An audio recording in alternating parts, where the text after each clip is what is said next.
নমস্কার বন্ধুরা, কেমন আছেন সবাই? আশা করি সকলে ভালো আছেন। আজকে আমি আবারও চলে এলাম আরেকটা নতুন রেসিপি নিয়ে। আজকে রেসিপি ড্রাগন ফলের জেলি বা পুডিং। এই গরমে হাত থেকে বাঁচার জন্য মন প্রাণ কলিজা ঠান্ডা করার মতো একটি রেসিপি।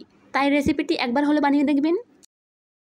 আর আমার চ্যানেল নতুন হয়ে থাকলে অবশ্যই আমার চ্যানেলটি সাবস্ক্রাইব করে দেবেন, লাইক কমেন্টস ও শেয়ার করে দিয়ে আমার চ্যানেলের পাশেই থাকবেন। তাহলে চলুন শুরু করা যাক। প্রথমে আমি এখানে দুটো ড্রাগন ফল নিয়েছি। এবারে আমি এই ড্রাগন ফল দুটোকে কেটে নিব। আমি দুপাশ থেকে এভাবে কেটে নিয়ে তারপরে এটাকে আমি মাঝখানে কেটে নিব। এবারে আবারও মাঝখানে কেটে নিব। এগুলো আমি এরকম টুকরো টুকরো করে কেটে নিয়ে আমি এর শোকাগুলো ছাড়িয়ে নিব। এবারে সব শোকাগুলো ছাড়ানো হয়ে গেলে আমি একটি প্লেটে নিয়ে এগুলোকে এবারে ছোট ছোট পিস করে কেটে নিব। আমি এভাবে ছোট ছোট পিস করে কেটে নিচ্ছি। সবগুলোকে আমি এভাবে ছোট ছোট পিস করে কেটে নিলাম।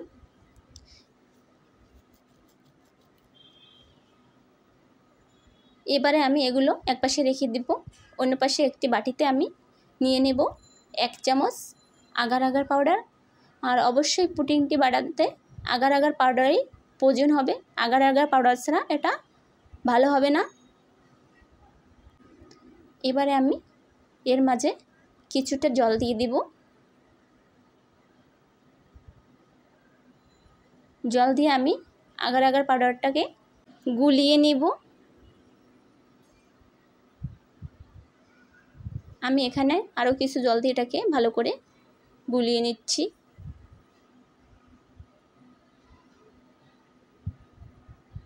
এবারে এটা আমি রেখে দিব। অন্য পাশে একটি কড়াইতে আমি দিয়ে দিচ্ছি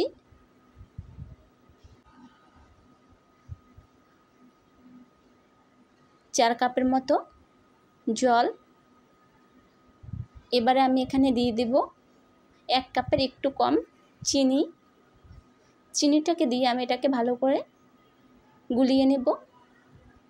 চিনিটা যখন সম্পূর্ণ গলে যাবে তখন এটাকে আর 2-3 মিনিট জাল দিয়ে আমি এবারে দিয়ে দেব সেই গুলিয়ে রাখা আগার আগার পাউডার। এবারে এটাকে দেব আর অনবরত এভাবে লাড়তে থাকবো যাতে এটা দলা না বেঁধে যায়।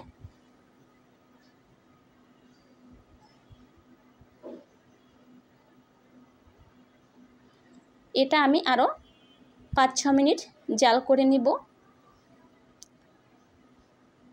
এটা যখন 5-6 মিনিট জাল করা হয়ে যাবে তখন এটা একদম স্বচ্ছ হয়ে যাবে। তখন আমি এটাকে অফ করে দেব।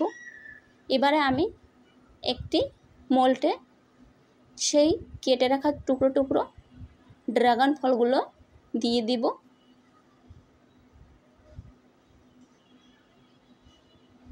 এবারে একটি ছাঁকনি দিয়ে সেকে আমি সেই আগার আগার পাউডার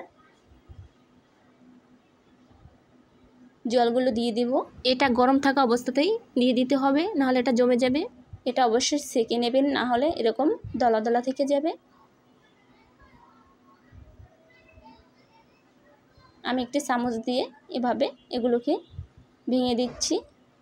এবারে আমি চামচ দিয়ে এটাকে এভাবে লাড়াচাড়া করে দেব যাতে এটা সব জায়গায় ভালো করে সেট হয়ে যায়। এবারে আমি এটাকে আধা ঘন্টা নর্মাল টেম্পারেচারে রেখে ঠান্ডা করে নেব। আধা ঘন্টা পরে ফিরে এসেছি। দেখুন আমার এটা সেট হয়ে গিয়েছে। এবারে আমি একটি ছুরি দিয়ে এটাকে চারপাশ থেকে আলগা করে দিব।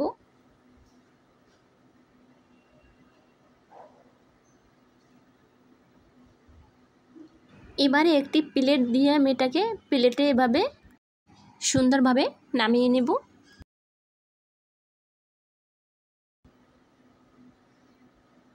দেখুন হয়ে গেল তৈরি আমাদের ড্রাগন ফলের পুডিং।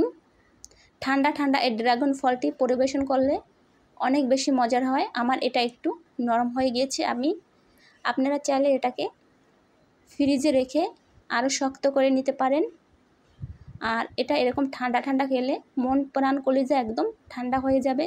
এই গরমে এই রেসিপিটা একবার হলো করে খাবেন, তাহলে অনেক বেশি শান্তি পাবেন। আমার ড্রাগন ফলের টুকরোগুলো নিচের পিঠে, কারণ এগুলো ভেসে উঠেছিল তাই নিচের পিঠে রয়ে গিয়েছে।